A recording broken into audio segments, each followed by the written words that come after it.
क्या आप जानते हैं विवाह के कार्ड पे लड़की के नाम के आगे चिरंजीव तथा लड़की के नाम के आगे आयुष्मती क्यों लिखा जाता है? आइए इस तथ्य के बारे में आपको बताते हैं। एक ब्राह्मण की कोई संतान नहीं थी। उसने महामाया की तपस्या की। माताजी तपस्या से प्रसन्न होकर ब्राह्मण से वरदान मांगने को कहा। ब्राह्मण ने वरदान में पुत्र मांगा। माता ने कहा, मेरे पास 2 तरह के पुत्र हैं। पहला 10,000 वर्ष जिएगा लेकिन महामूर्ख होगा।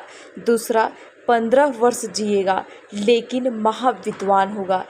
किस तरह का पुत्र चाहिए? ब्राह्मण बोला, माता मुझे दूसरा वाला पुत्र दे दो। माता ने तथास्तु कहा। कुछ दिन बाद ब्राह्मणी ने पुत्र को जन्म दिया। लालन पालन किया। धीरे धीरे 5 वर्ष बीत गए। माता का वह वरदान याद करके ब्राह्मणी ने ब्राह्मण से कहा, 5 वर्ष बीत गए हैं, मेरा पुत्र अल्पायु है। जिन आँखों ने लाल को बढ़ते हुए देखा है, जिन आँखों ने लाल की छवि बसी है, अथाह प्रेम है, वह आंखें लाल की मृत्यु कैसे देख पाएंगी? कुछ भी करके मेरे लाल को बचा लो। ब्राह्मण ने अपने पुत्र को विद्या ग्रहण करने के लिए काशी भेज दिया। दिन रात दोनों पुत्र के वियोग में दुखी रहने लगे। धीरे धीरे समय बीता। पुत्र के मृत्यु का समय निकट आया। काशी के एक सेठ ने अपने पुत्री के साथ उस ब्राह्मण का पुत्र का विवाह कर दिया। पति पत्नी के मिलन की रात उसकी मृत्यु की रात थी। यमराज नाग रूप धारण कर उसके प्राण हरने के लिए आए।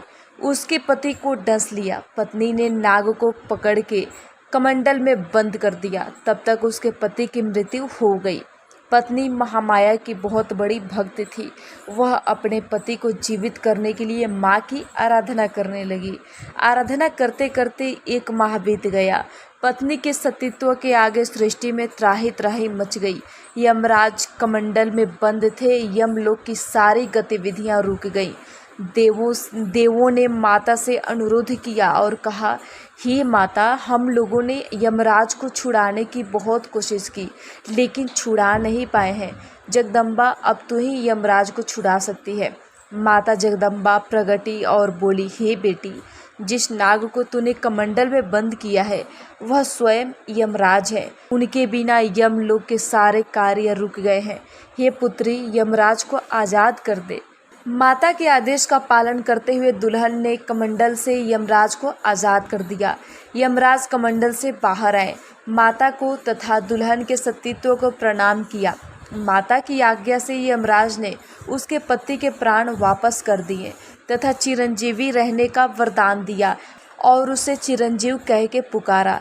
तब से लड़के के नाम के आगे चिरंजीव लिखने की प्रथा चली। आयुष्मती। राजा आकाश धर के कोई संतान नहीं थी। नारद जी ने कहा, सोने के हल से धरती का दोहन करके उस भूमि पे यज्ञ करो, संतान जरूर प्राप्त होगी। राजा ने सोने के हल से पृथ्वी जोतते समय उन्हें भूमि से कन्या प्राप्त हुई। कन्या को महल लेकर आए। राजा देखते हैं महल में एक शेर खड़ा है जो कन्या को खाना चाहता है। डर के कारण राजा के हाथ से कन्या छूट गई। शेर ने कन्या को मुख में धर लिया। कन्या को मुख में धरते ही शेर कमल पुष्प में परिवर्तित हो गया। उसी समय विष्णु जी प्रगटे और कमल को अपने हाथ से स्पर्श किया।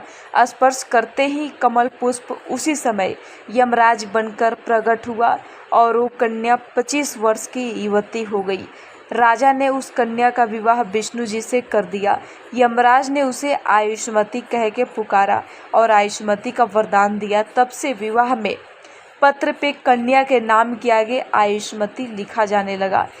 वैसे आपको ये जानकारी कैसी लगी? कमेंट बॉक्स में ज़रूर बताएं।